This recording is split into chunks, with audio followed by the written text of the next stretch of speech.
The story of Mars is an exceptional story of human history. Last night, I had a profound dream of Mars. It is though I was the first woman to walk on Mars, and very much reminded me of Arizona and the rock being this red color, and there was these very tall sort of mountains in the background. There was these giant sort of rock formations.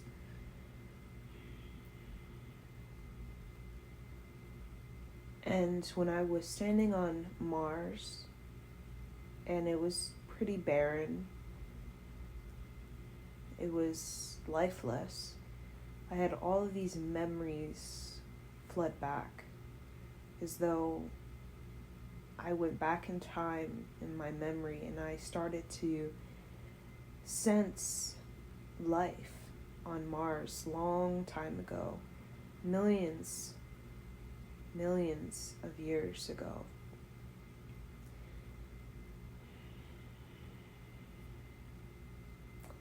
Mars was very much the older sister of Earth. Earth was still very much just like a rock. It didn't have much life, while Mars was very much flourishing with life.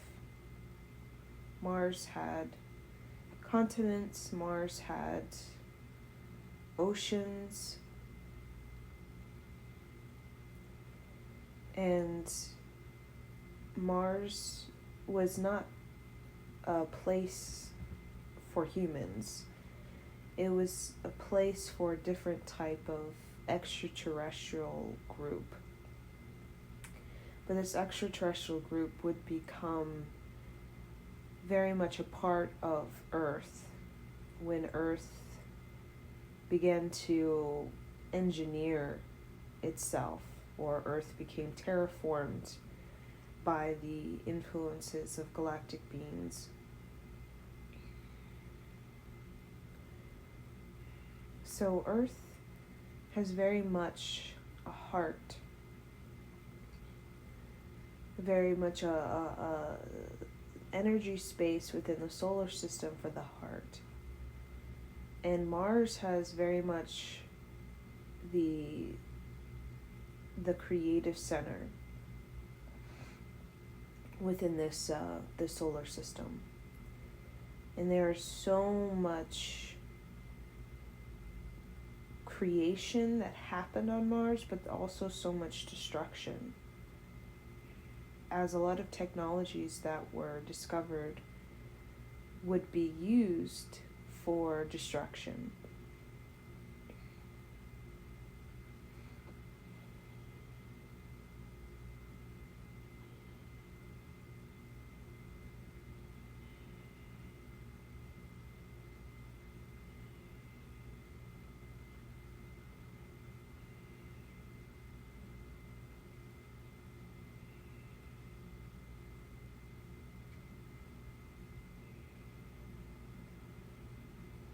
So Mars was chosen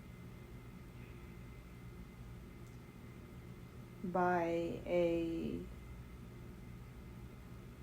particular group of extraterrestrials to be like a hub of information.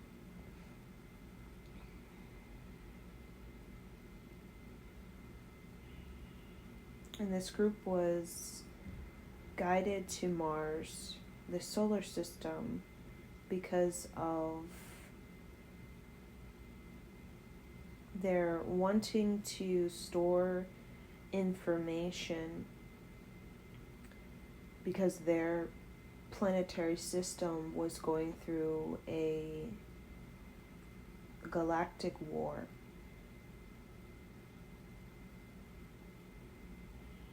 And they were preserving their teachings, because in their galactic war,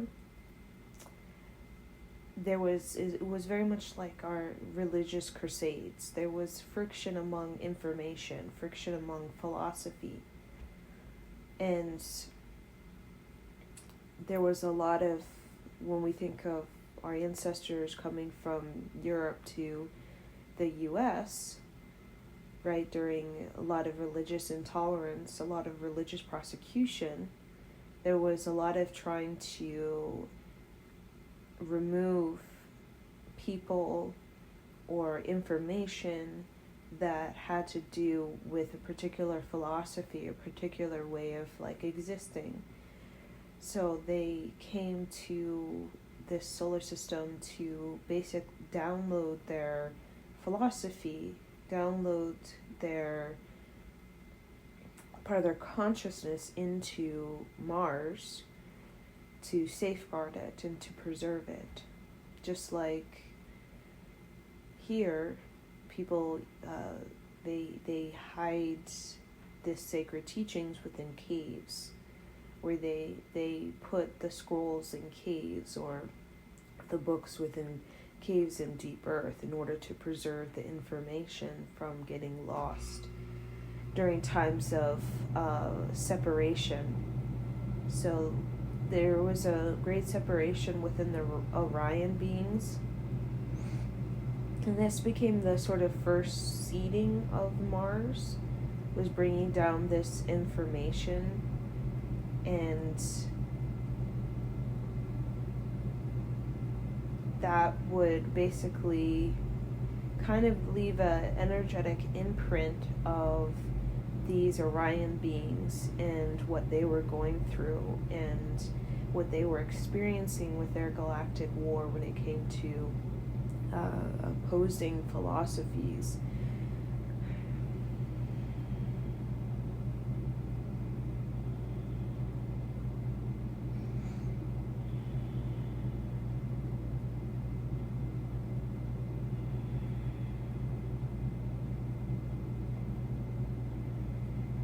Then later on, within the history of Mars, there is a strong Arcturian presence. And this Arcturian presence became a very sort of dominant presence, as they basically took the information and they sort of brought in their own, and they started to kind of create sort of a celestial grid around Mars, as these Arcturian beings were very much of a higher dimension, and they were able to sort of transmute Mars and bring it into a higher dimension, like the 8th dimension. So there was like, they were creating the higher dimensions of Mars through their celestial engineering, and they basically came as like midwives or sort of creators of these higher dimensions of Mars that were basically helped to transmute not only Mars, but also the densities that of the Orion beings, and the kind of information that was brought from them. They would help to transmute that information, because it was coming from a lower dimensional kind of existence, but it had a lot of high vibrational teachings as well, high dimensional teachings as well. This information that was brought to Mars was very precious. It was very had a lot of riches in it, was very, very rich, had a lot of gems, it was very sacred.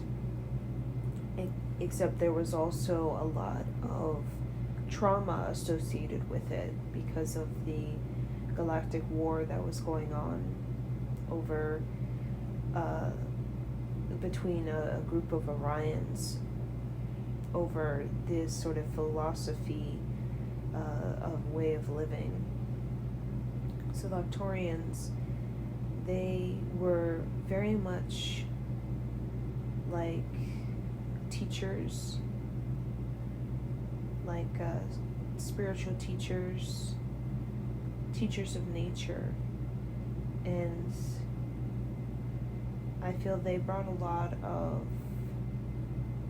this way of nature, and I think they helped with sort of the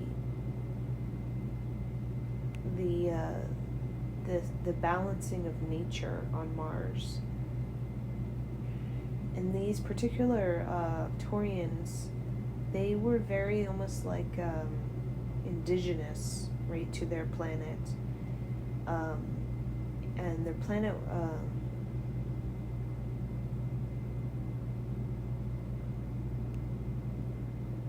they were living there for a long time. But it wasn't their original planet. They've kind of they've had another planet before this planet that they lived on, that they were, I guess, supposedly created on. And these group of Arcturians were like very old, but also very indigenous. And they were very much like, they knew a lot about consciousness in nature. So they helped kind of with the balancing of nature and the elements with Mars. Because Mars was not very balanced when it came to its elements.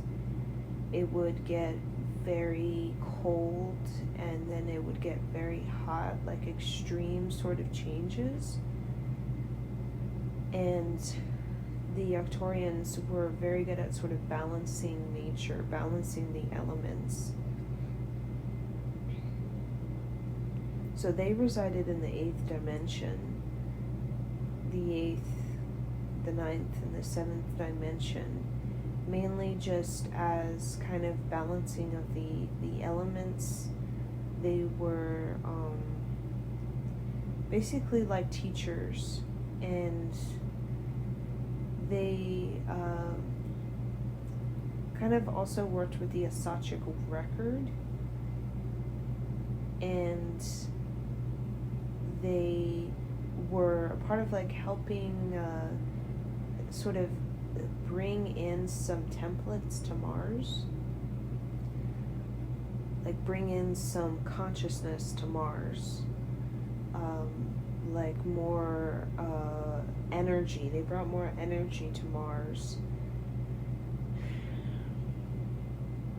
like celestial energy, creative energy. They kind of were sort of helping to create the Kundalini sort of grid of Mars. So they were like kind of the architects somewhat of the Martian grid and the sort of energy centers of Mars. Like they would almost like geologists, and they would go across the Mars to all these different places, and they would research these places, and they would discover the hot spots, the energy sort of vortexes, and they would basically make these sort of grids, like the Kundalini energy. And they would follow the Kundalini energy of Mars, and they would basically sort of grid it, and they would do like they would unite the energy spaces together and make it more balanced and even throughout the Mars territory. So they would map out like the north and the south hemisphere, the west and the east, and they would basically kind of bring in that creative energy that would support life.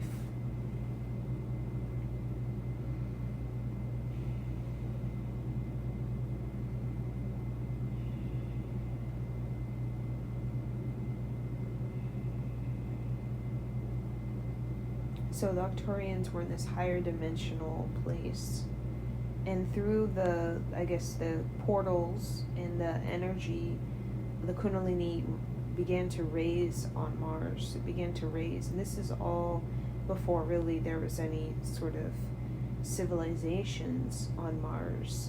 This is more just higher dimensional kind of manifestating of or sort of energy cultivating of the Mars. It's like before there's a real civilization, there's a lot of energy work that must be done, like similar to Reiki healing or similar to like the balancing of the chakras, or there needs to be like the creation of the energy system and the flow of the energy. Like with any planet, there has to be the Kundalini. There has to be a Kundalini on every planet, and that Kundalini it's created. It's brought through the life force. Like it's brought through life force. So these Arcturians, they were like these great sort of teachers, and they also were very much carriers of the Akashic record of a huge sort of I see it as like a black hole that contains a huge sort of region of time and space with a huge collection of different sort of extraterrestrial groups and different sort of planetary systems that was connected to our space, but also to sort of different spaces that we see in our constellations. And this, Arcturus star, okay, which is, it's kind of, I would see it like kind of like a, I don't know, I would see it like a black hole or something like that, or it seems dark, right? I don't know what kind of star that the name of it is, but it seems kind of dark, and it seems like it sucks things in. It's basically like this giant, massive sort of black hole that basically contains within it all this information, like a lot of information. And it's huge, it's massive. It contains a lot of information. So the Arcturians worked a lot with Mars, and they continued to work on like the Kundalini energy and raising the energy through balancing the energy and mapping out the energy, creating the grid points, the celestial energy. And then through the portals, there were some kind of Lyran beings that came through the portals that were created on Mars, or the energy, sort of the Kundalini, and they basically came to help fine-tune the Kundalini energy in the lower dimensional, like within the fifth, fourth, third dimension, these Lyran beings. And they basically started to bring to Mars kind of a way, or a basic way of civilization. And this is, the Lyran beings, they very much have a strong life force. They have a strong creative energy, the Lyran beings. They have a very strong tribal way about them as well. a very, very strong life force, and they came to basically exist. They were asked by the universe to exist there, and they did. They had their own kind of earliest civilization that basically would help to further raise the Kundalini, because they brought a lot of life force, they brought a lot of creativity, they brought a lot of expression, they brought a lot of speech, and all these different kind of waves of intelligence. They brought an intelligence to Mars. And this was just very, very early on. And these Lyran beings also were joined with like Syrian beings. The Syrians came with like they came with a different sort of life force and creative transmission. They came with wanting to create or build actual temples on Mars. Like these Syrian beings came to build large temples to help with the construction of like very large buildings and sort of technology that was a part of like a sacred kind of communion with this with Mars. And this is when this sort of Egyptian, right, like way before we think of Egypt, right, on Earth and pre-dynastic Egypt, and there's these Syrian beings that are like basically the Egyptians, right, that we think of. So in our Egypt, there's so much history. We know it's the reptilians, and we know about the Orions and Pleiadians, and there's all these kinds of extraterrestrial groups involved with this pre-dynastic Egypt. It became very mixed in the way of its energy, with all these different sort of transmissions coming in from different places. But this sort of pre-dynastic, or not, just Egyptian sort of expression on Mars, which became a very prevailing force. Like it took like a dominant force on Mars, was a very Syrian kind of creation. Like the Syrians, they followed the map of the Arcturians, the grid work, right, the hot spots, the Kundalini energy, and they would create these massive temples all across the Mars, and they basically started to bring down this Egyptian sort of way of life, which kind of had a lot to do with the ability to access higher dimensions and the ability to be in a lower dimension, like physical, or third dimension, fifth dimension. And it brought a lot of this ability to access access more of the universe. So these Syrians, they had their own sort of agenda for Mars, right? They basically created these large temples and helped, put them right in the spots, the energy spots, the high vortex spots. And their intention was very much to help with Mars and its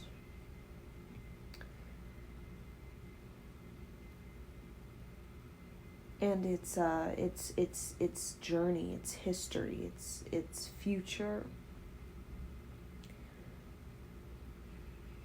So they created these temples as a way for the life force to be channeled in a way that is like healing, and help to channel the life force in a very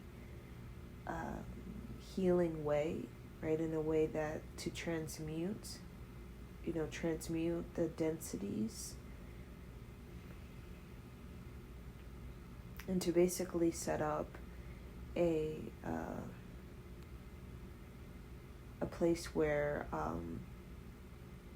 beings could come and like use the energy of Mars, right? The creative energy, which was pretty, it was like a bright energy center, and use it to basically uplift the life force. So the planet itself became like this place to really like uplift the life force. Like Mars is like basically this Reiki center, right? Just like this ball of Reiki energy, right? A very powerful life force that's generated through the movement of Mars, connected to Arcturians, the Syrians, the Lyran beings, because they all sort of adjusted and created the Reiki ball, right? The Reiki ball that became Mars, like this Reiki ball of energy that could be used as a way to enhance the life force of any being, any civilization, right? It became a powerful Reiki ball, very, very powerful, equivalent to like an atomic bomb, but it was very much a natural sort of occurrence. It was a very, very, very powerful Reiki ball that was created. So the Arcturians very much, they represented like the northern regions, right? Syrians very much represented like the southern regions, right? And the Lyrans, they very much kind of represented the west. They came in, also these Lyrans came with a sort of a water, they were very much living by water, okay? And I feel like Mars had this large body of water. Like, I don't know, I just see like one massive body of water, like an ocean or something. And I see these huge rivers, okay? And these huge waterfalls. Huge, like a giant sort of mountain, like that almost would like reach into the heavens, like huge, massive. And there was I almost feel like there was like just kind of 4 main continents, right? We think we have 7. I feel like there was like 4 major ones, and these massive sort of mountains. But Mars, had parts that were super icy, and then parts that were super desert, like huge desert. But then there was also like a huge greenery as well. Like there was a lot of green on Mars. A lot of green, a lot of blue. And it had like this extreme cold and this like extreme like hot that would happen within the north and the south. So there was a lot of like balancing of that out. So there was this whole Kundalini that was created. Then the Reiki ball was created. This powerful like Reiki space, huge life force that was orchestrated and basically created through the extraterrestrial beings. So the Syrians, they basically existed on Mars for some time.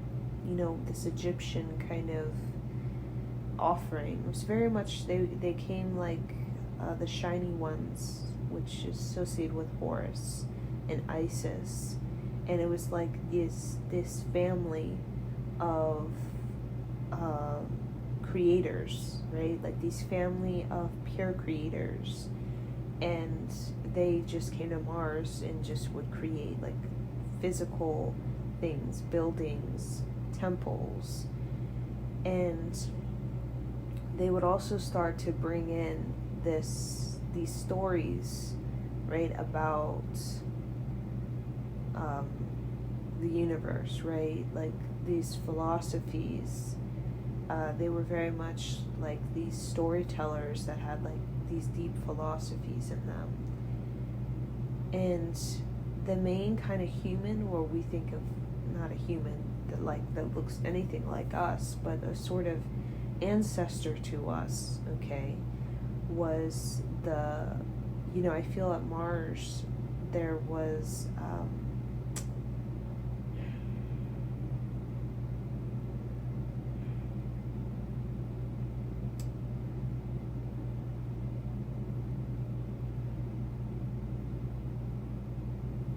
I feel like there was like a reptilian on Mars. Like I feel like it wasn't just Earth that had the reptilian. I feel like Mars had the reptilian, and they lived within the mountain. I don't know, this giant sort of mountain that would go really, really deep into Mars, and they lived there for a while, and they were basically they came like this reptilian was kind of created, like it was an engineered being, like it was its own kind of being, and it was created, and it was going to Mars to build up the life force, to basically create its chakras, right? It would try to build up its chakras and sort of build up its intelligence, right, through the life force. So the reptilian was brought there, and it was mostly in this mountain thing. I don't know, it was a giant sort of mountain thing. And then when it began to build up its life force, it began to exist on the surface, but mostly in this giant like desert place. There was a place that was like a huge landmass, and it was very deserty, but it had like Arizona, like it had these large rock formations, sort of deserty looking mountains, and it was very beautiful, but it was very like a desert vibe, and that was more like, it was kind of like oddly in the center, like at the equator, and it was just huge, and they existed there for a long time, and it was basically an experiment to see if these reptilians could exist and whatnot, and they did exist for a very long time, and they took, right, the Kundalini energy that was mapped out before them, and they basically created their own sort of creative consciousness, right, their own kind of civilization that was very tribal, right? It was actually very they became like the sort of indigenous of Mars, like, because they were kind of created there. Like, they were created almost like to be of Mars, right? And, the reptilian also had, it basically was Mars, like, sort of helped with that reptilian and kind of defined that reptilian with all of the energy that was sort of shaped by these different extraterrestrial groups.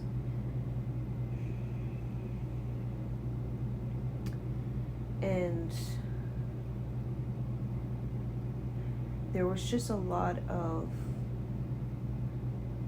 kind of like peace among sort of the reptilians, for like very indigenous, right? There was a time when it was just a lot of like interdimensional traveling, like a lot of sacred practicing, like a lot of like sacred practicing and building up one's like wisdom body. There was a lot of like building up the wisdom body through interdimensional traveling and through basically using these temples to access the universe. So it was very like building up a lot of the wisdom body. So the reptilians were very like earthy, right? Or not earthy, Martian. They were very grounded, but they also were very like able to travel through the universe just within their kind of consciousness. They got very advanced in that ability to they were in spirituality, and they became very spiritual beings, very, very spiritual beings, very masterful beings, and they started to create a lot of they used the creative energy, the life force of Mars, and they started to create a lot of things. Like we have Qigong, Tai Chi, these kind of energy things. They also had their own like energy sort of modalities, energy movements, energy trainings, energy teachings that they would train themselves in, and they became very much like masters of like how to utilize the energy of Mars. So they were able to just do it with their consciousness, not so much technology.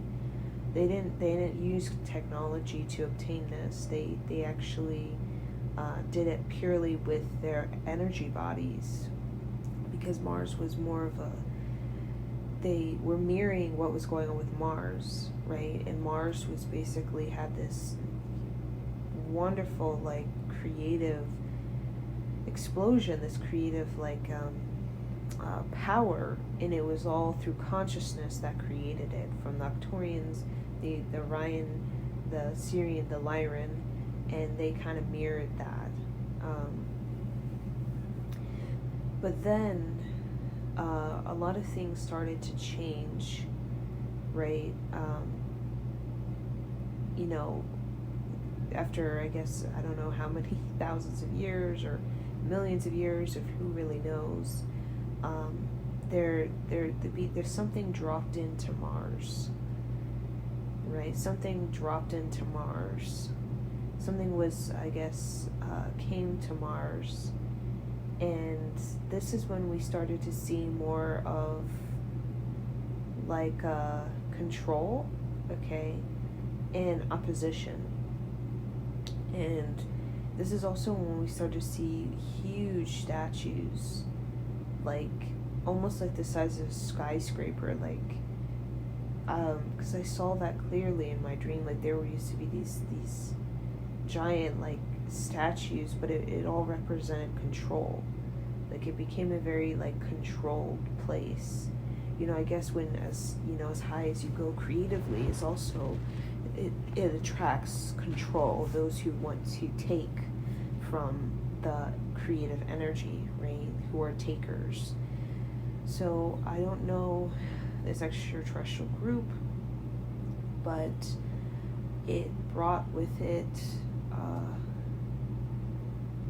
like what we think of as our sort of ancestors, right? Because we are connected to Mars. Mars is the older sister, but Mars is also very independent to our own history, because Mars was already kind of gone, or it was basically the creative energy ball. The life force was basically sort of like damaged, right, through like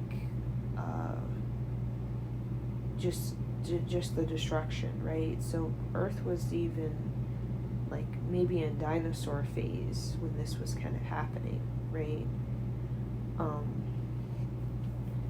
And I feel like dinosaurs were used to actually terraform the Earth, like through the feces, right? And it would basically be fertilizer for the planet, because some of the dinosaurs, they would travel long distances in their migrations type of cycles, and they would basically, like, through feces, they would fertilize a large geographic regions. And this time it was probably more like, maybe a Pangea type of vibe on Earth, where it was, everything was kind of linked and connected, so you could go all the way to Europe, to North America, like, because it was connected. So, there was this controlling group that came, and it was like these sort of tall beings, and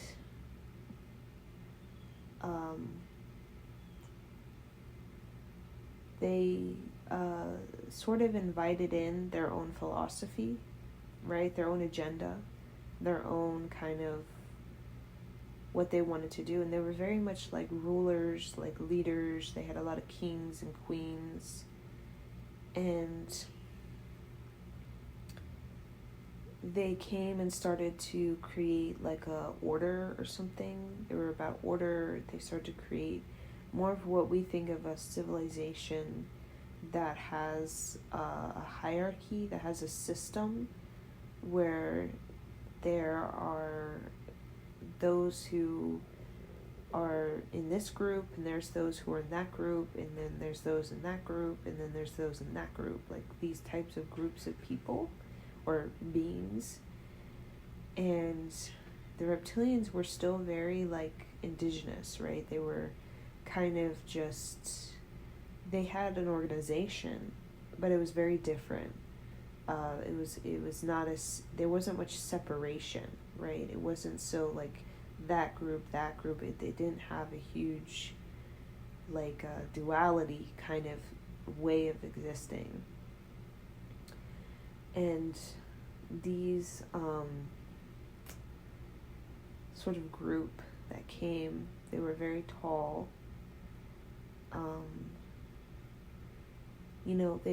I don't know, I kind of see them as like Greek gods.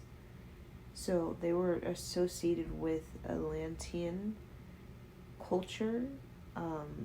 When I think of Greek, I think of Atlantis, Greek culture with the gods. They were just these, what do you call these, lineages, these bloodlines. They came with these ideas of prestigious bloodlines, and they were very dogmatic about, my bloodline is 22 generations, or like really long generations, and it would be like very privileged, right? Very like these gods or whatever. They came in like gods, like they wanted to be treated like gods, right? But the reptilians, they already knew about the Syrians, these Egyptians, right? The shiny ones like Horus, and they were very more like kind of just explorers of the universe through consciousness. They were really into consciousness and building up their wisdom body. They weren't really into division, and they weren't really so much materialistic, and they weren't so much about territory and owning each other, owning land, owning, certain things. They were just kind of existing together. They didn't really have that way of living. So these Greek gods, that I'll call them, I don't know who they are, extraterrestrial group, but they have came with these idea of bloodlines, lineages. My bloodline is powerful, yours is less powerful, like, and they had these kings, these queens, these patriarchs, these these matriarchs, and it was just very controlled reign, and they came and they started to want to impose upon Mars, and they kind of just, like, the colonial came to America with the Native American, just kind of sort of forced the Native American to conform to their ideas, right? Very much like the wars that happened with the Orion, just forcing your ideas upon something, right? Like, you are right, that right wrong kind of complex, that I am your elder, I am superior to you, then I am better, you have to do what I want you to do, right? Just like the colonial did to the North American Indian, is made them seem lesser, right? But these reptilians, they were actually very much had a strong wisdom body. They were actually very spiritually defined, because they worked with the planet Mars for a very long time. But this tall group of, it kind of looked like a humanoid type, but it had a lot of lineage, a lot of bloodline. That's just what I see. And they came with like these huge statues, like, and they typically lived more near water. They lived a lot near, like, bodies of water. Like, there was, like, large islands. They preferred that kind of water vibe, because they worked best with the water. It was something that kind of gave them energy. The water. They were more like sort of watery creatures, like, not aquatic, but they just had a water energy, like a moon. They were very lunar, like, had a they gained energy from the moon. They gained energy from the water, like a very Piscean vibe, Piscean, Scorpio, Aquarius, right? The water. They had a lot of water in kind of their existence. So they came, everything was a part of a reason. Like, they came because Mars was becoming very, like, solar, right? Like, it had a lot of just, a lot of life force, a lot of creativity. And when the Sirians came, there was a lot of this, almost like this raw energy, like the raw of the sun god type of energy, which was very, very active. It had just, the energy was really, really active. So it came as a way to mellow, like, it brought in a lot of the moon energy. And that was like a way to kind of balance out the energy, because there was a huge, like, they were very much warriors, and there was a huge, like, feminine movement as well, right, within this group. There was a strong, it was more matriarchal. It had a very warrior queen vibe, like a warrior leader queen type of, like way of doing things. Like, the matriarch was actually kind of like this strong kind of force within this group of Greek gods or something like that. But they came with technology,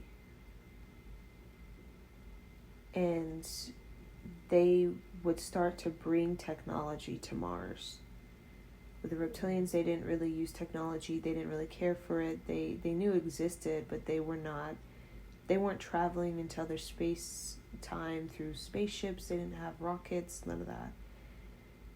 They came in with this technology, like, here you go. We will offer you technology for, to be here, right, on Mars.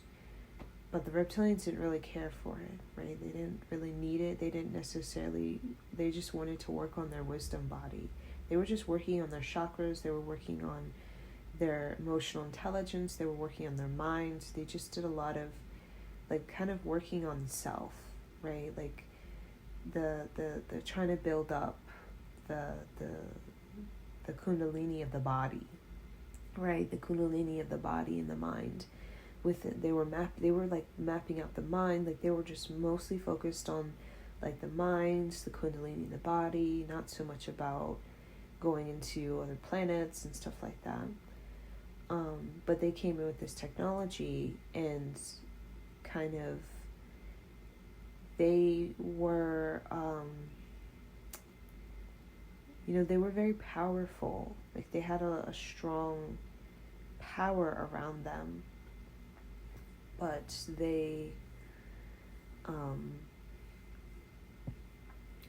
was just a lot of sort of different technology that came with these what I call Greek gods, or a lot of different technology. And they also came with separation consciousness. They were very separated among each other. They didn't listen to each other. They were very, trying to dominate each other, and it was kind of not attractive to the reptilians. Like, they were all kind of speaking over each other, dominating each other. They were all in power struggle. There was just a lot of power plays, a lot of secrets, a lot of just there was a lot of difficulties, okay, within this group of beings. And at the same time, with this technology, these reptilians were also able to experience being these transportation, to go to these places, other solar systems, other planetary systems. And the reptilians were very they liked to stay on the planet. They didn't like to travel. They just liked to stay on Mars, because they were not wanting to they didn't want to be influenced, right? They didn't want to be disturbed in their process of their own kundalini process. So this sort of Greek god is humanoid, tall, sort of white skin looking. They came to Mars, and they, kind of Egypt, they brought in this sort of kingdom, queendom, and that became the prevailing sort of thing, right? And their sort of purpose for coming to Mars was that they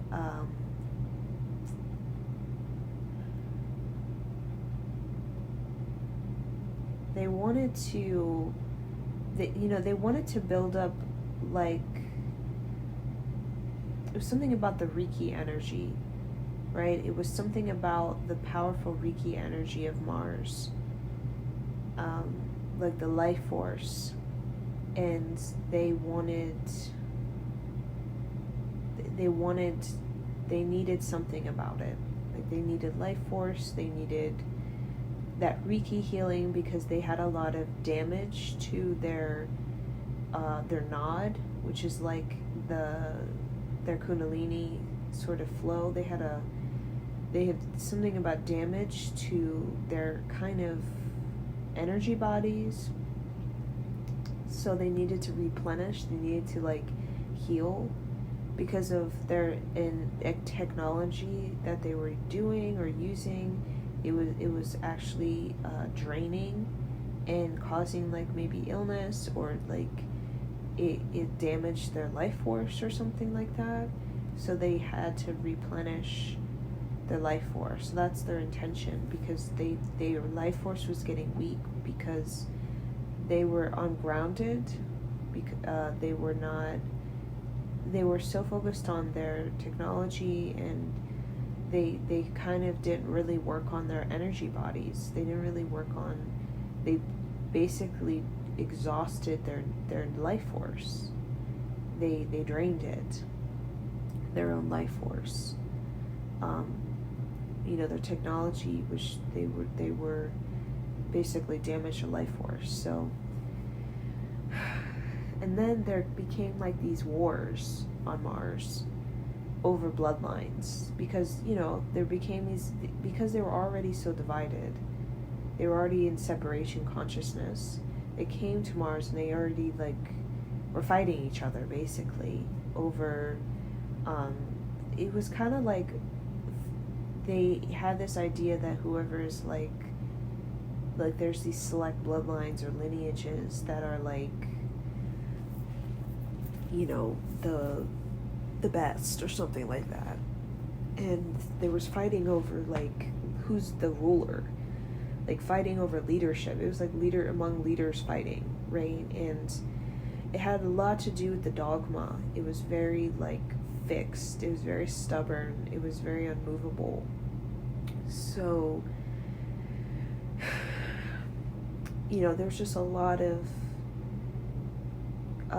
it was like power struggle, right? They had such a difficulty with their life force, with their creativities, because they were all in power struggle.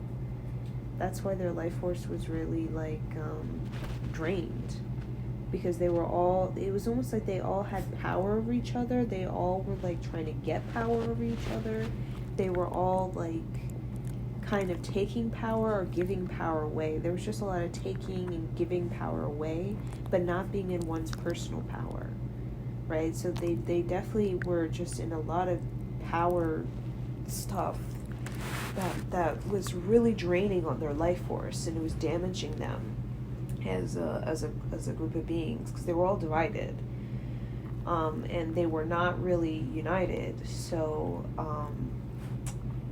that kind of caused a lot of, on Mars, that caused a lot of difficulties, because the reptilians, which was still the prevailing kind of like species, right?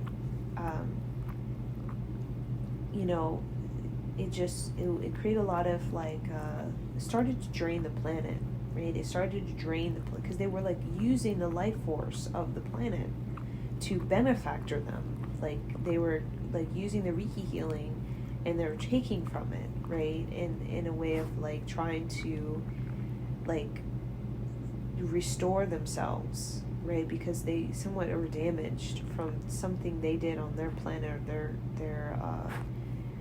the choices that they made. They just were so obsessed, like they were obsessive about themselves, like very self-preserving, very unwilling to listen. So that kind of went on for a while. So at the same time, the reptilians were still existing, kind of free of this. They became sovereign, like independent, creating their own independence from that. Like they didn't really want to be a part of that. They didn't find a place in that. They wanted to do their own thing, which was to just be more focused on the wisdom body, and focused on consciousness, unity consciousness, focused on Kundalini, working on the Kundalini, and through each other, with each other as one.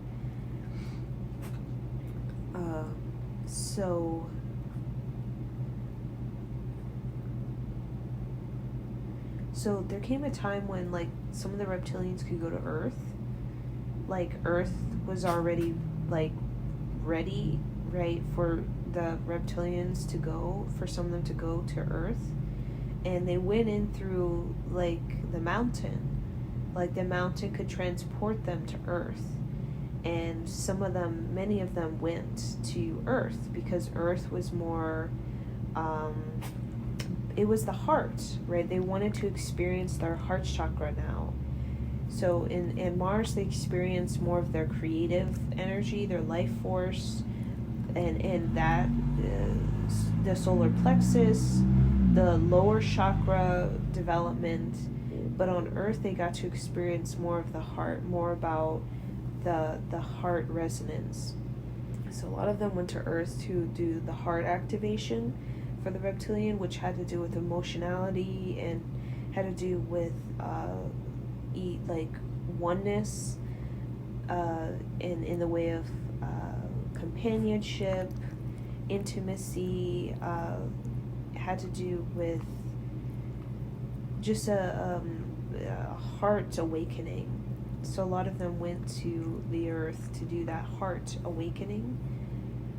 And at this time, Earth was basically still in like a survival. Like, Earth was not entirely ready.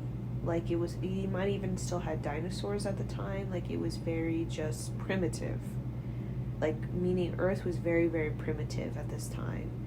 And, but reptilians, they could survive. They were very much survivors. But Mars wasn't primitive anymore. Mars was very, like, had a very stable flow of consciousness, while Earth was very kind of shaky. It was going through a lot of changes, drastic changes, as Earth was being birthed. The consciousness of Earth, which was unique to its planet, was being birthed, and the reptilians became kind of the midwives to help with the birthing of the Earth. And the Kundalini of Earth wasn't even really fully developed. It was very primitive, and that's why it was very wild. It was like wild lands. Like, Earth was like wild lands. Like, it wasn't easy to live on Earth at this time because it was very unstable, because of it wasn't completely completed. Like, the consciousness, the grid work, the Kundalini, like, it wasn't completely finished. It was still being worked on.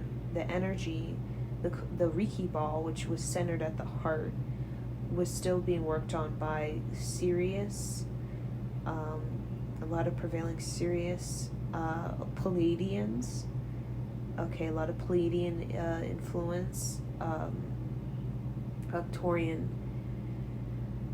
and that was kind of the initial sort of trinity of Earth that came that was helping to create the consciousness grid of Earth. So the reptilians came as kind of, they would channel the energy of Earth, and they would balance the energy of Earth through their interaction with Earth. So, those, eventually most of the reptilians went to Earth, away from Mars, because Mars, it became very, and they didn't really want to go to Earth, because at this time Earth was just too primitive. Like, it was, like, meaning it was really, really unstable, and it wasn't something they didn't want to live there. So, this group I call the Greek gods, or the ancestors to the Atlanteans, that later would become like the Romans and all this stuff. Eventually, they just kind of started to erase kind of the history and make it their own, right? Like the history of, like, the temples from the Egyptian, Syrian beings, the Lyran beings, the Octorian beings that came there, they were kind of like just kind of putting their own history, right, from where they came from. But I think with Mars, there was like an abrupt end to this. Like Mars kind of went back into like a inward state, it needed to recover. So something happened where Mars needed to recover, like its life force, its creativity, it was used in a way that was imbalancing. So it kind of went into this sleep, and these beings went to Earth. And they kind of brought with them, again, this, they brought their own kind of understanding of things, right? Their dogma and their kind of fixed way of doing things. And at this time when they came to Earth, right, they came to the future of Earth, and they found, there was already a lot of different beings working with Earth. A lot of different beings. And they kind of were overwhelmed by all the different types of beings that were working on Earth. Because Earth was like the heart. It was even more, I wouldn't say powerful than Mars, but it had the support of so many different extraterrestrial groups. And particularly Earth was being heavily watched over by the Galactic Confederation, because there was this intention with Earth that was different from Mars. The intention of Earth was very much for human beings to basically be like the heart of the universe. Like for humans to be the ambassadors for the heart of all things. And it was like a great experiment for human beings to be able to be that powerful heart transmission. So everything about humans would be matters of the heart. So this was governed by the Galactic Confederation, and humans were heavily protected by the Galactic Confederation. Humans were very innocent. They were a part of these reptilians. It was really the reptilians were like kind of the parents or the watchers, right? The caretakers of these humans. But it was very much about, the intention was for humans to be the heart of the universe, for Earth to be the heart of the universe, a place of true heart awakening, true heart development. And that heart development would basically be like this huge potential for all of the universe to have an expansion of its heart. Because maybe at this time in the universe, there needed to be a stronger heart awakening, because as we mentioned with Orions and their kind of war and this Greek god stuff, there was a lot of need for heart awakening.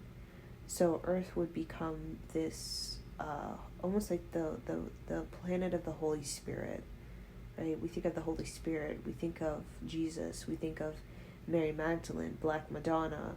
Everything has to do with matters of heart, with love.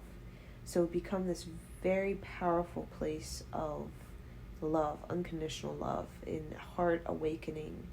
It would be like this threshold where you get a profound, like, experience of the heart and the oneness consciousness. So everything would swirl around the heart. The heart would be the center of the human's existence. For others, it was the mind was the center. For others, it was the life force was the center. For Earth, it was the heart. The heart would be the center of existence for the humans, and it was very much facilitated by the Pleiadians and the Orions that would team together and would want humans to be this heart awakening, would want humans to not be, to learn lessons of unity and of course separation, and the love. Like, what is love? Like, that would be the main kind of experience for humans, is the love, right? Love. And these Pleiadians and these Orions were very much, they were way in the future, like way, they had eons ahead of humans and Earth, but they brought in a lot of their philosophies of love. And the Pleiadians were seen as the Galactic Confederation. They were seen as the protectors. They were the Galactic Confederation, the Pleiadians, at this time. And the humans were seen as following in the footsteps of the Pleiadians and this Orion group that were united and connected to more of love, expression of love, and the beauty. So there was a lot of expression of love and beauty of love. And the humans started to follow in that kind of footsteps of the Pleiadian, this Orion group that was a focus on love. And as we know, Earth, in the story of Earth, there was a lot of different beings that came to Earth because they needed to heal their heart. So the Lyrans came, they wanted to have the heart awakening. The Orions came, they were needing the heart awakening. Pleiadians, Syrians, Draconians, we know the Greys, we know so many that I'm not even mentioning, right, came to Earth for the heart awakening, because the heart awakening throughout the universe became like this, it just made you reborn. Like, it was like the womb is seen in the heart, right? Like, Earth was just such a place of the yin and yang, right? The sun, the moon, this perfect, like this balance between the masculine and the feminine, and within the balance there was love, unconditional love.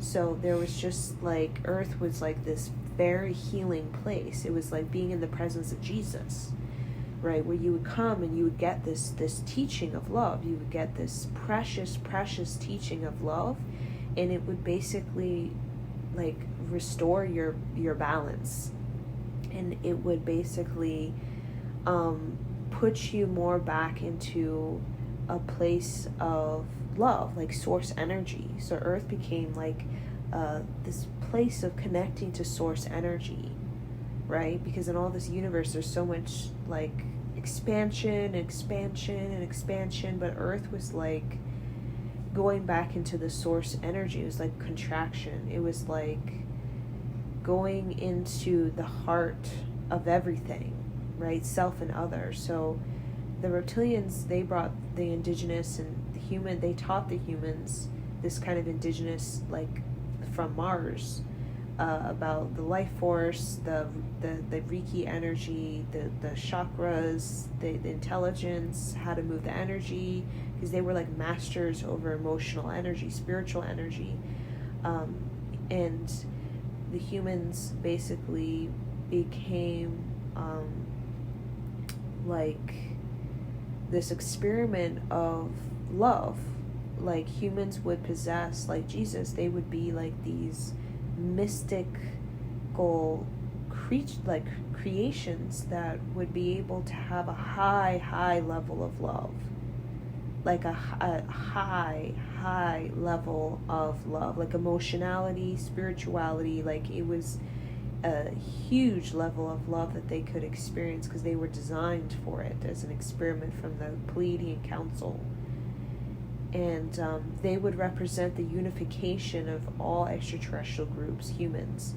Because humans, there was like this oath or this agreement amongst many, like dozens of extraterrestrial groups, that humans would be like they would have a DNA of every single extraterrestrial group.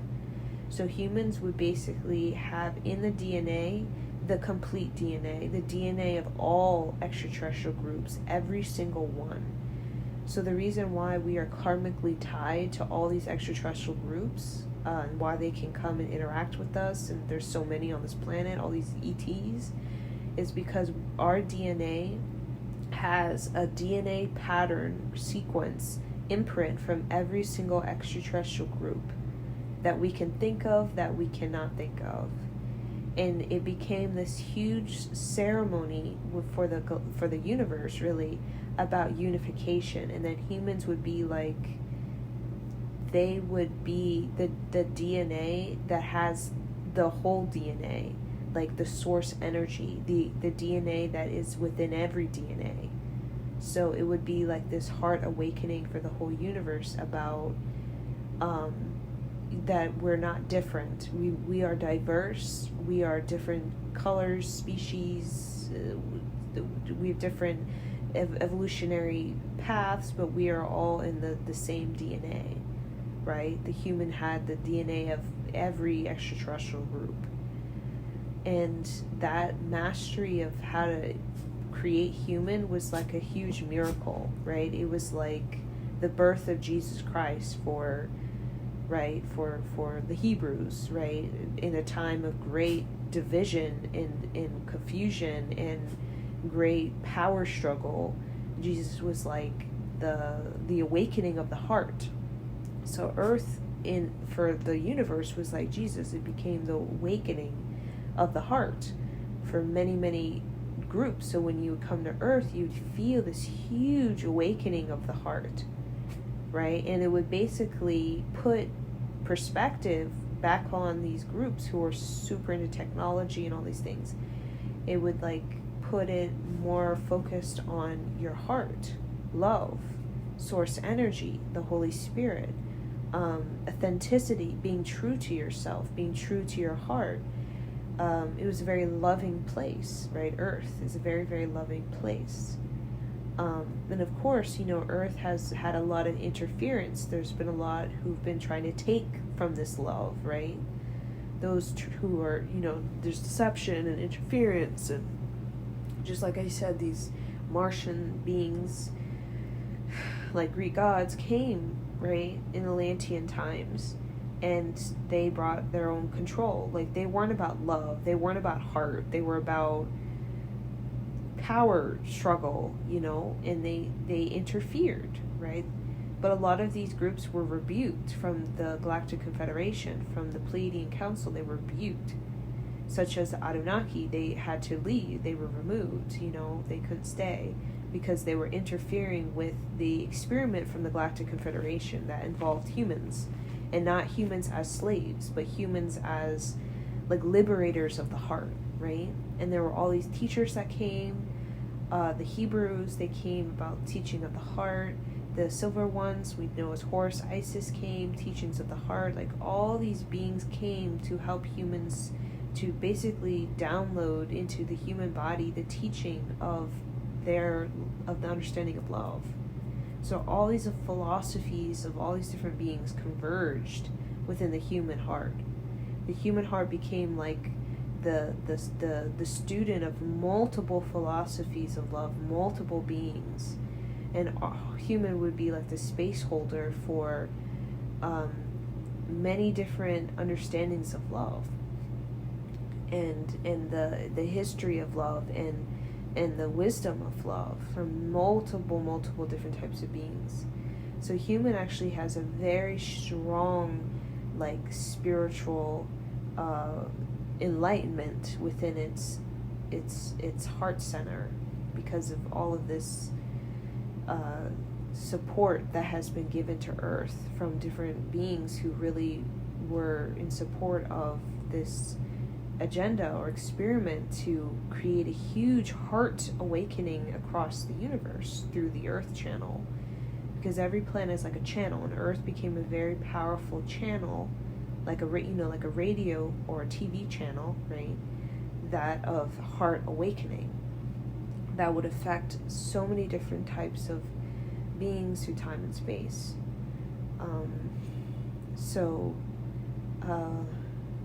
Of course, with the Mars, the power struggle of Mars damaged the Mars, right? Came to Earth, and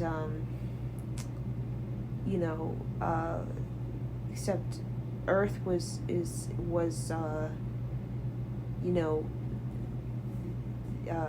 there was already a lot going on, right? So,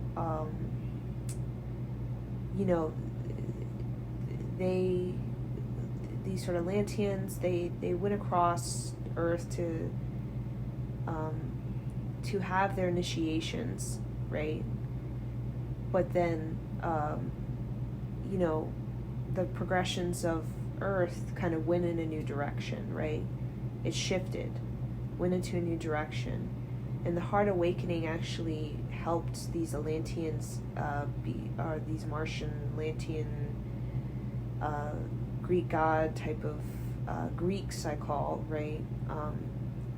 To shift, right? It helped the Heart Awakening, helped them to shift and to basically transmute and to heal a lot of their issues that they were having, that Mars couldn't help them transmute entirely.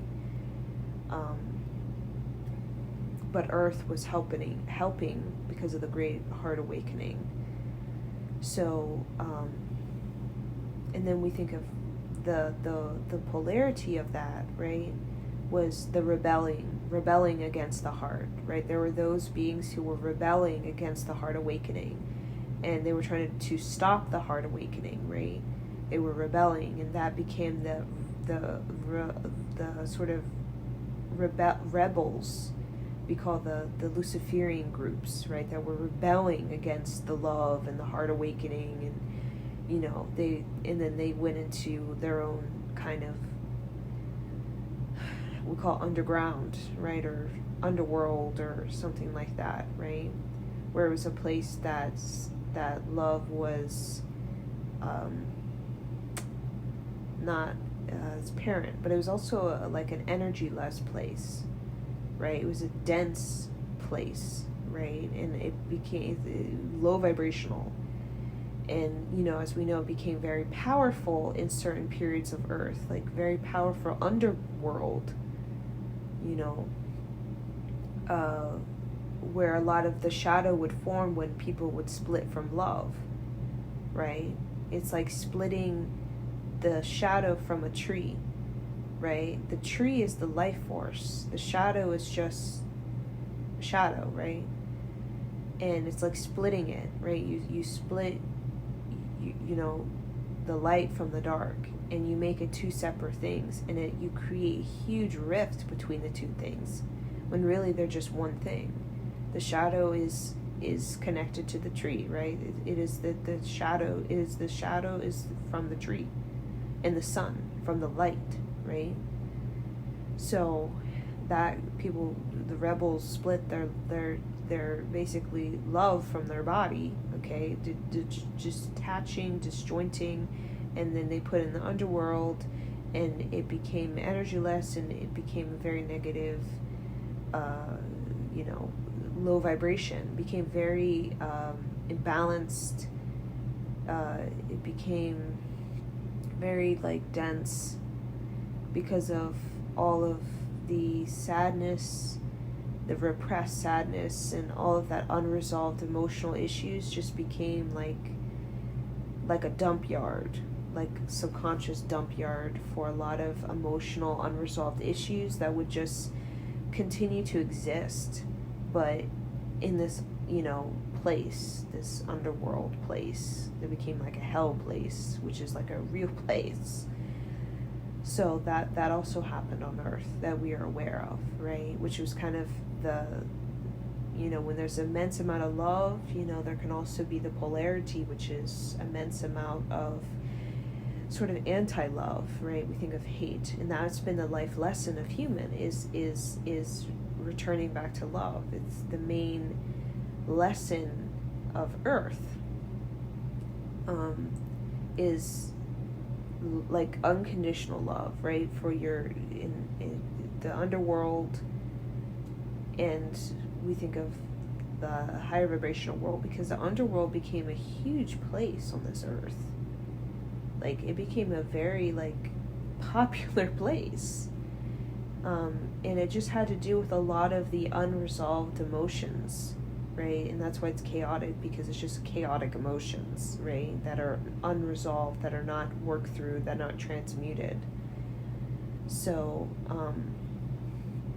people became very fragmented when they started to try to split themselves from love and try to detach from emotions. And because human was so emotional, they tried to detach from emotions, and it just became this emotional underworld, that was so dense because emotions were chaotic and impulsive and reckless and all over the place, and it was just not a good place, right? It was very, very chaotic. And the shamans came, right? They were taught, right? The shamans were taught to help retrieve the soul, the emotions. The emotions was a part of the soul, right? To help to retrieve these fragments of the self, and basically shamans would put people back together, because humans were in the underworld, a period of popularity. People were fragmented, and that's why they were confused. They didn't know who they were, what they were doing. Their emotions were all over the place, and it was just very, very toxic, right? So the shamans were they were kind of the shiny ones. We think of Shiva and Horus, where they basically came to help people retrieve their emotions, resolve their emotions, and basically transmute a lot of that kind of human toxicity that came from a lot of mental afflictions, right? Which is came from a lot of issues with love, right? Fear, right? That came in the underworld. A lot of fear, judgment. That was also from interference from other channels that were coming to Earth, that were lower vibrational channels. So they would help the uncage emotions that were trapped in fear, okay? And then bring transmutation, and then help beings become whole again, right? Within their shadow, within their tree, right? The tree shadow is of the tree, and basically be back in the yin and yang, the sun and the moon. Not the sun and the moon are divided, and they're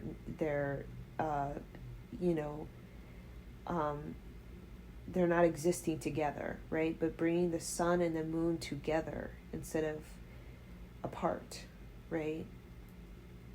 So this is kind of the story of Mars and coming to Earth, and what I've picked up in my own channel about Mars and about Earth. And there's probably more details about Mars. There's long time on Mars, millions of years on Mars before even really Earth picked up its momentum, its strength, its balance. But this was the main kind of the sense I was picking up about Mars and kind of what was going on in Mars. And you can even maybe even sense through your own remembrance about the even more details about Mars, right? And the one thing about Earth that was very different is Earth had the Mu civilization. The Mu civilization came from a very angelic place, okay? And the Mu civilization came through the Pleiadian, okay? They came from the Pleiadian sister stars. And the Mu civilization was the civilization that very much they birthed the heart of Earth. The Mu civilization, they birthed the heart awakening. This was way before Egypt, way before Atlantis, way before any of the Golden Age. The Mu civilization, they were the birth of the human heart. And the human heart came out of the Pacific Ocean, okay? The human heart, it came out of the Pacific Ocean. The Pacific Ocean is the womb of where the heart was created. The Mu civilization created the heart, right? And then this was way before. It was the Holy Spirit was created from the Mu civilization. Okay, the Holy Spirit, they brought the Trinity, the Father, Son, Holy Spirit, to this earth from the Pleiades sister stars. They were a part of the Pleiades sister stars, but they were independent of the Pleiadian. And that was the difference between Mars, right? Mars was more life force. It was this chi ball, right, at the solar plexus and navel, right? Earth, the Reiki ball was in the heart center.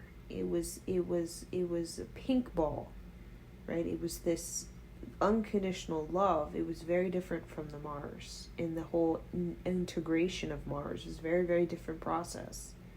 Very, very different intention, and very different. Earth was a very different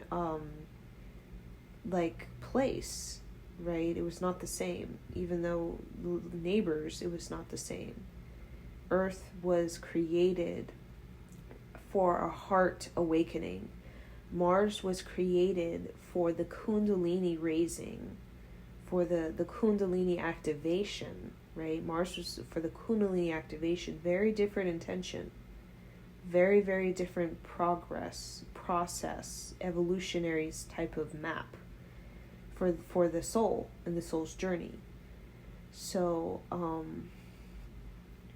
the earth had this green energy, like earth became green, right? We think of blue, like the ocean blue, the turquoise, right, which has to do with the emotional and the spiritual in the breath of life, right?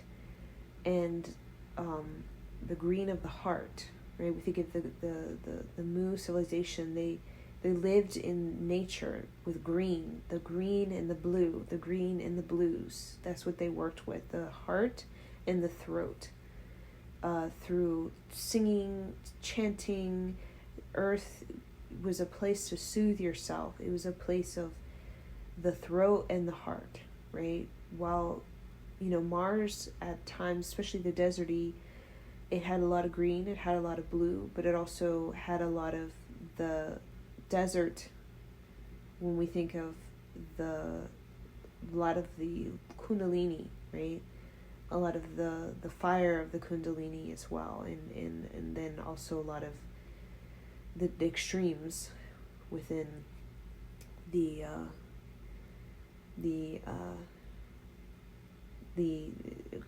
cold and the hot. But Mars, the Lyrans, with the Syrians, they worked into Mars a lot of the Kundalini activation, a lot of the downloading of information that has to do with the life force and the energy mastery, how to work with energy. So Mars was like teaching of energy, while the Earth was teaching of the emotional energy. So I think Mars taught more about just the yogic science and technology of like how to work energy, right? Manifestation, these type of things, from higher dimensional to lower dimensional. But Earth focused on the emotional energy, right? And Earth focused more on, they took a lot of the teachings from Mars within the reptilians that came from Mars to Earth, and they took that energy mastery that the reptilians were teaching, though they were sharing generously their wisdom body with humans and the indigenous humans, and to basically help create the foundation for a very healthy heart awakening. So Mars actually helped to create the foundation for humans in the way that the Mars created the wisdom body for the reptilians, and the reptilians came to Earth sharing that with the humans. Humans develop their wisdom body on how to channel energy, how do you channel your chakras, what are the chakras, how do you balance it, how do you balance your nod, how do you balance your mind, like they taught all of that. But then the focus would be on the channeling of the emotionality, which would be about the heart and the throat for humans, and the beauty of love and the expression of love. So that became the main thing for humans. And the Mu civilization became like the example for human potential, because they came with a very strong kind of like pink energy. Like they came with a very, very strong, one of the strongest loving vibrations of like the Holy Spirit, of pure love, of the beloved. The Mu civilization came with such a beloved frequency on this planet. And that's still very much a prevailing force on this planet today, because it was so powerful. Because the human heart, we come from the dolphin, okay? The human, the story of the dolphin, the story of the sea creature, the mermaid, these things. There are more dolphins on this planet than there are humans. There are billions upon billions of dolphins, way more than humans. Dolphins are the real, the thing of Earth, okay? The dolphin is the Mu civilization expressed today. And we basically were designed like the dolphin. It has a huge emotional capacity, more so than humans, like killer whales, huge emotional capacity, huge emotionality even in the brain. We are meant to follow in the footsteps of like more of the dolphins. And those are like the Mu civilization. We think of the Pacific, we think of the dolphin. And the dolphin, the heart, we were created from the Pacific Ocean. Our heart came from the womb that is the Pacific Ocean. And the dolphin frequency today is so important on Earth, because it actually it brings so much love. The dolphins, they have such a loving, pure love, beloved frequency and transmission on this Earth. That the dolphins really are the thing that saves us from our craziness, that saves us from our emotional turmoil and our emotional commotions and our just underworld emotions that are running wild and just doing whatever and just confused and fragmented. The dolphin represents the unification of emotions, the embodiment of the full spectrum of emotions, from dark, scary to love and light. And the transmutation of the emotion, the water, the dolphin, the water represents, the water is transmutation for humans. So we're drawn to the water. Most people on this planet are drawn to water. We don't really like desert. That's why you don't see like major cities in the desert for mostly, right? Even ancient Egypt was not a desert place. It was actually, the Nile was very wet. Ancient Egypt was very wet place. It was actually a lot wetter than we think, right? It was very close to the Nile, it was close to upper Egypt, near the Aegean Sea, the Red Sea, and, it was very wet place for a long time, ancient Egypt. Okay, it became dry because of the solar flare that became very hot on this planet. Became very hot, and then became very cold, right, on Earth in a time long ago, right? We think of the Ice Age, and even before that, it became very, very, very hot to the solar flare, and then became very, very cold as the Earth tried to heal itself from the heat.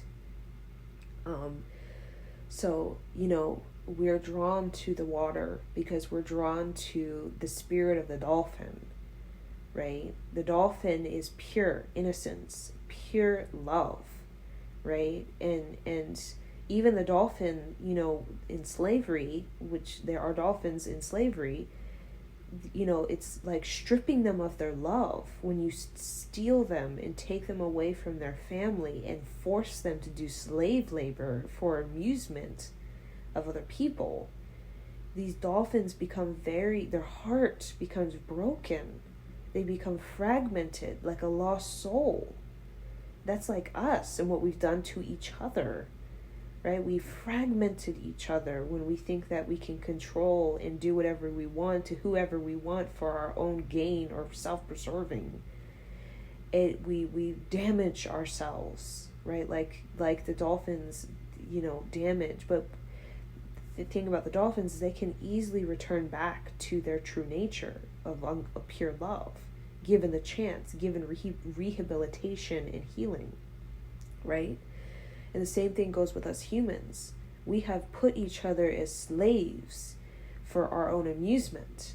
We have stolen each other away from family. We have stolen each other away from natural habitat. We have forced each other to do things, seduced and, tortured each other for something we think that we can control.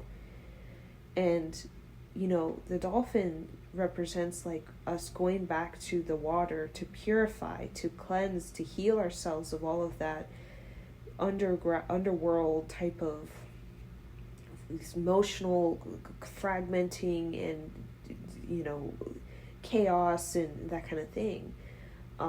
And we go back to being a whole being. We go back to our pure love. So the dolphin represents the source energy, and Earth represents the heart awakening, right? When all this expansion of all these different beings and all these different diversities and consciousness and all this stuff comes back into one thing, right? One source energy, the Big Bang, before it even happened, that one spark of light that expanded into all of this darkness, negative space, and all this lightness of positive space, right? So this is the story of the Mars and the Earth.